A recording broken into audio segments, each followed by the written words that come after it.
wabarakatuh. Di sini saya Rian Sanjaya, peserta Atsar 2021 golongan 3 angkatan 37 kelompok 3. Pada kesempatan kali ini saya diberi tugas untuk membuat mind map mengenai materi wawasan kebangsaan dan nilai-nilai bela negara. Ini dia mind map yang saya buat.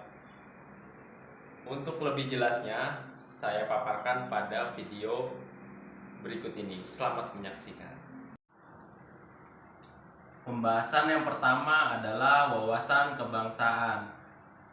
Kali ini saya akan membahas tentang definisi, sejarah, konsensus dasar, serta identitas NKRI. Yang saya bahas pertama adalah definisi. Pengertian wawasan kebangsaan adalah cara pandang bangsa Indonesia dalam rangka mengelola kehidupan berbangsa dan bernegara yang dilandasi oleh jati diri bangsa dan kesadaran terhadap sistem nasional yang bersumber dari Pancasila, Undang-Undang Dasar, NKRI, dan Bhinneka Tunggal Ika guna memecahkan berbagai persoalan yang dihadapi bangsa dan negara demi mencapainya masyarakat yang aman, adil, makmur, dan sejahtera. Kemudian sejarah terbentuknya bangsa Indonesia. Yang pertama adalah Budi Utomo. Hari Kebangkitan Nasional dilatar belakangi terbentuknya organisasi Budi Utomo di Jakarta pada tanggal 20 Mei 1908. Para mahasiswa Sekolah Dokter Jawa di Batavia, Austria menggagas sebuah rapat kecil yang diinisiasi oleh Sutomo. Yang kedua, Perhimpunan Indonesia.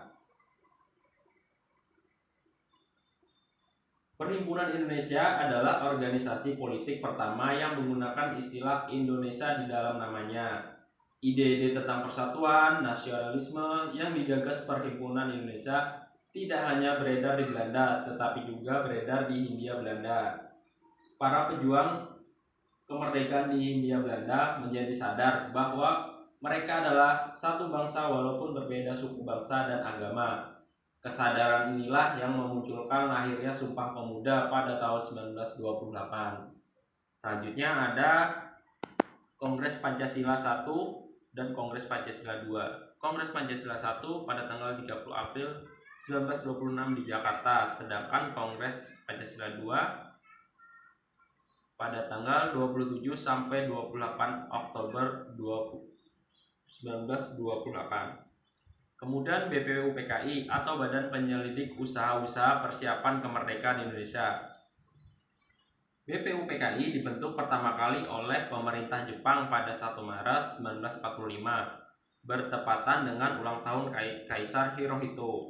Lembaga ini dibentuk sebagai upaya mendapatkan dukungan dari bangsa Indonesia dengan menjanjikan bahwa Jepang akan membantu proses kemerdekaan Indonesia. Selanjutnya, PPKI adalah singkatan dari Panitia Persiapan Kemerdekaan Indonesia. Panitia Persiapan Kemerdekaan Indonesia dalam bahasa Jepang disebut Dokuritsu Jundil Inkai. PPKI memiliki tugas yaitu melanjutkan hasil pekerjaan dari BPUPKI setelah BPUPKI dibubarkan oleh Jepang pada tanggal 7 Agustus 1945. Awalnya, PPKI memiliki 21 anggota, namun pada akhirnya, tanpa sepengetahuan Jepang, PPKI menambah 6 orang anggota lagi. PPKI diresmikan pada tanggal 9 Agustus 1945 di kota Ho Chi Minh City, Vietnam, oleh Jenderal Terrouchi. Peresmian tersebut dihadiri oleh Ir Soekarno, Dr. Andes Muhammad Hatta, dan Dr. Rajiman Wojodiningrat. Selanjutnya kita masuk ke konsensus dasar. Di sini ada 4 pilar konsensus dasar. Yang pertama adalah NKRI atau Negara Kesatuan Republik Indonesia. NKRI tidak dapat dipisahkan dari peristiwa proklamasi kemerdekaan 17 Agustus 1945. Karena melalui peristiwa proklamasi tersebut, bangsa Indonesia berhasil mendirikan negara sekaligus menyatakan kepada dunia luar atau bangsa lain bahwa sejak saat itu telah ada negara baru, yaitu Negara Kesatuan Republik Indonesia. Selanjutnya ada Pancasila. Pancasila sebagai dasar negara. Pancasila mencakup 5 pedoman yang sangat penting untuk rakyat Indonesia dalam menjalani kehidupan berbangsa dan negara. Ada Undang-Undang Dasar 45 merupakan satu rangkaian utuh dengan proklamasi kemerdekaan. Yang terakhir, Bhinneka Tunggal Ika. Bhinneka Tunggal Ika merupakan semboyan negara Indonesia sebagai dasar untuk mewujudkan persatuan dan kesatuan Indonesia. Yang terakhir ada identitas NKRI.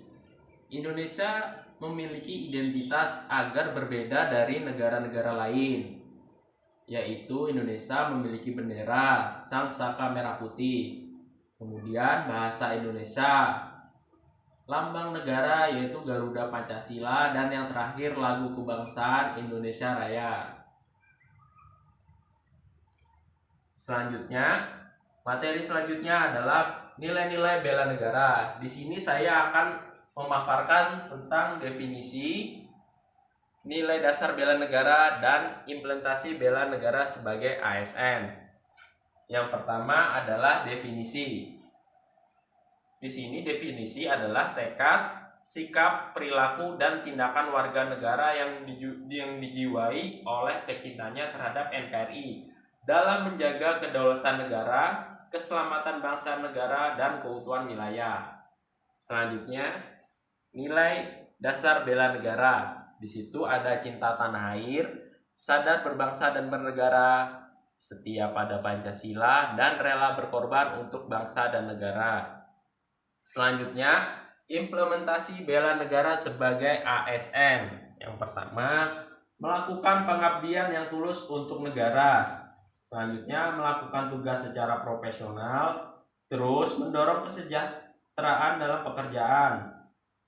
Selanjutnya, memegang teguh ideologi Pancasila, dan yang terakhir, melakukan pelayanan kepada publik secara jujur, tangguh, cepat, dan santun. Paparan yang saya buat tentang mind map wawasan kebangsaan dan bela negara. Semoga bermanfaat. Itu dia video yang dari saya buat. Semoga videonya bermanfaat untuk kita semua. Sampai jumpa di lain waktu, lain kesempatan. Assalamualaikum warahmatullahi wabarakatuh.